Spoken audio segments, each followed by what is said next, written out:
Allez, on se retrouve pour cette troisième partie. On a vu quelques fonctionnalités. On a été assez vite, mais l'idée c'est quand même de faire un tour rapide pour que vous preniez l'outil en main. Puis on aura toujours la possibilité, comme tous les outils, de se perfectionner. Mais pour l'instant, on a vu assez de choses pour déjà modifier cette brochure. Ok, alors je la reprends. On s'est arrêté ici. Première chose, ce que je vais faire, c'est que je vais charger directement mon logo. Ok, insertion image. Alors attendez, j'ai créé un truc, hop là, pour les besoins, oui, il est là. Ok, il est ici, d'accord. Donc ça c'est mon petit logo, regardez la forme ici, hop, je vais lui attribuer, voilà, comme ça on le voit bien. Et ça m'intéresse pourquoi? Parce que, alors soit j'ai personnalisé mes couleurs, comme on l'a vu tout à l'heure, soit, regardez ici, hop, je vais aller là, j'ai une petite pipette, et oui, et la pipette elle me sert à quoi? À aller sélectionner la couleur. Et là, je suis sur les codes couleurs du logo. Ok. Donc, on va faire un truc un peu sympa. Hop, j'ai fait une bêtise. Je vais prendre ça. Pareil, je vais aller piper, tu vois, cette couleur-là.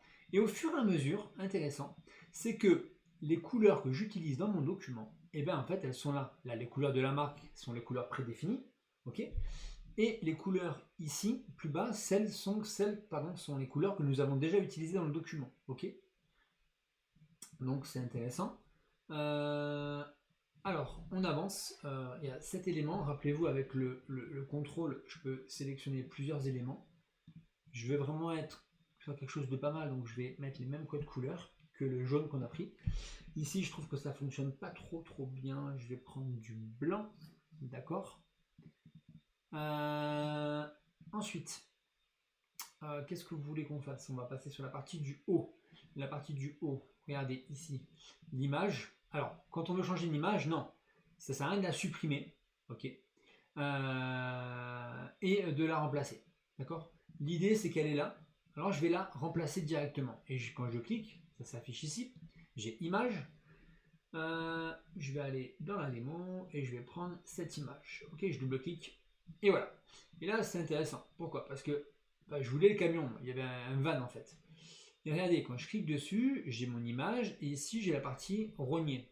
Je clique dessus et en fait, ça c'est intéressant. Pourquoi? Parce que la partie noire, qui est délimitée par les coins, c'est la partie qui est visible sur mon document. D'accord? Là, ensuite, j'ai l'image. L'image, je peux d'ailleurs l'agrandir ou la rétrécir. D'accord? Mais je peux également la déplacer. Et là, regarde, je vais mettre la partie du van dans la partie qui est visible sur le document. Ok? Je fais entrer et voilà. Alors, si je voulais grossir, je voulais qu'on ait, je peux même regarde, à nouveau rogner. Et si je voulais avoir le van en plus gros, il me suffit d'agrandir mon image. J'abuse là, mais ouais, parce que là, hop, je pourrais agrandir encore mon image ou le repositionner peut-être plus bas et l'agrandir encore. Et tu vois, il serait beaucoup plus gros.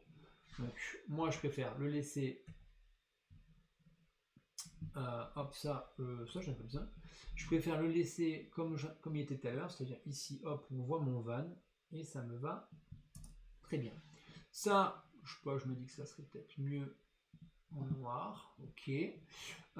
Ici mes petites croix là, il les faut dans un code couleur qui fonctionne. Donc en fait j'ai la possibilité d'aller piocher, regarde.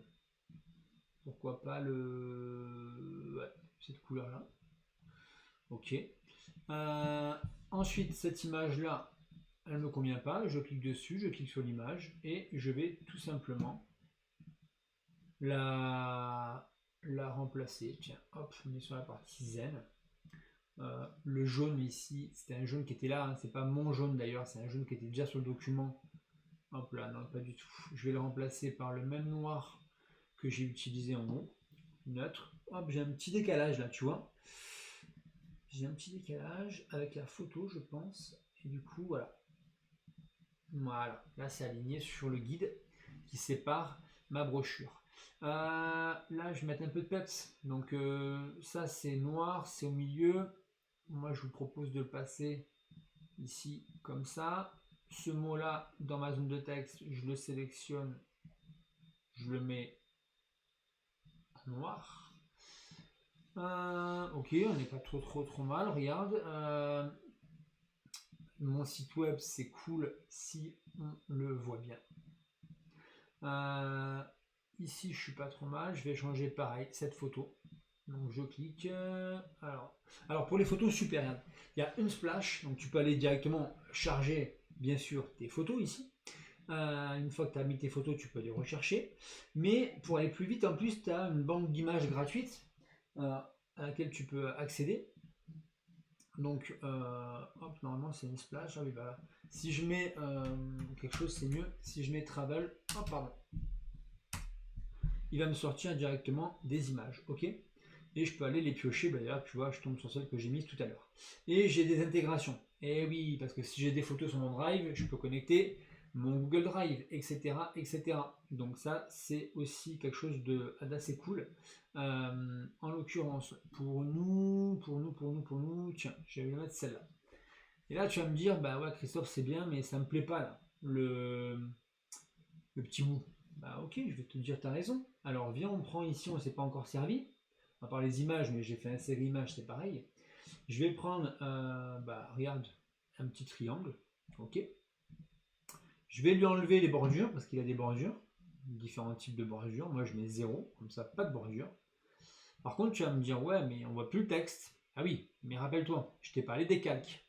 Donc, il y a forcément ce calque que je vais rajouter en dernier. Il est par-dessus ce calque qui est le texte qui était là depuis le début. Il suffit, comme sur beaucoup de logiciels, je viens, je clique droit. On a vu la fonction guide, on a vu la fonction verrouiller, on a vu la fonction, et là on voit la fonction objet. Et je le mets en avant, d'accord? Alors le mettre en avant, c'est la même chose que de passer par mise en page, et ici, mettre en avant, ou reculer les objets. Comme ça, il vient prendre le dessus. Ok, je pense qu'on n'est pas trop mal pour quelque chose qui a été fait en quelques minutes. Finalement, on se retrouve avec quelque chose qui a changé. D'accord, la trame reste la même, mais les codes couleurs changent par rapport au logo. On va se faire une petite folie, là, on va essayer de mettre le guide. D'accord, on a un guide qui nous fait découvrir en fait tous ces voyages. Et regarde, je mets une forme de type rond. Ok, parfait. D'ailleurs, ils ont fait une nouvelle fonctionnalité. Tu peux maintenant faire des petits quarts de tour, etc. C'est assez nouveau, hein. L'avantage du SaaS, c'est que ça évolue tout le temps, hein. Vous avez votre licence et des fonctionnalités arrivent au fur et à mesure. Et je vais mettre une tête dedans. Alors comment je fais pour mettre une tête ronde? Et bien, je mets un rond en fait, et dans le rond, je vais remplir.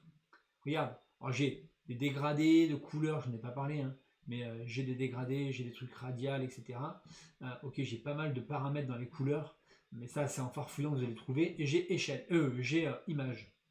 Et dans image, eh ben, je vais essayer d'aller retrouver, regarde. Alors que c'est lui notre guide. Je double-clique. Et là, tu vas me dire, c'est bien, mais on ne le voit pas trop. Oui, mais on a vu cette notion. Je clique dessus. Je vais dans Rogner. Et regarde ce que je vais faire. Attends, je vais m'approcher. Il est là. Je vais prendre en haut. Ça se proportionnel. Je vais essayer d'agrandir, pour qu'on voit bien sa tête. Voilà, regarde.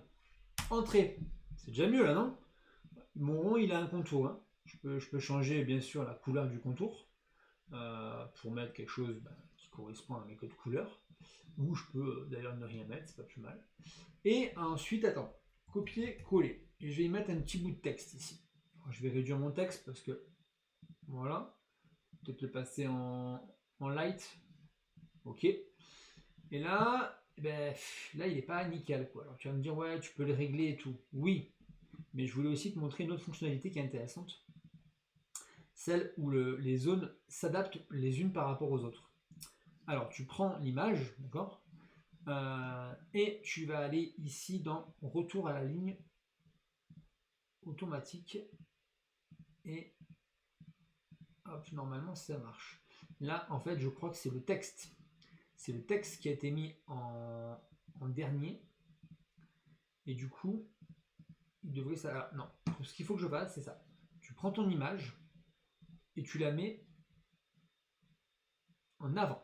Il faut qu'elle soit dessus. Et ça, il faut que ça aille s'adapter. Alors, il faut que ça aille s'adapter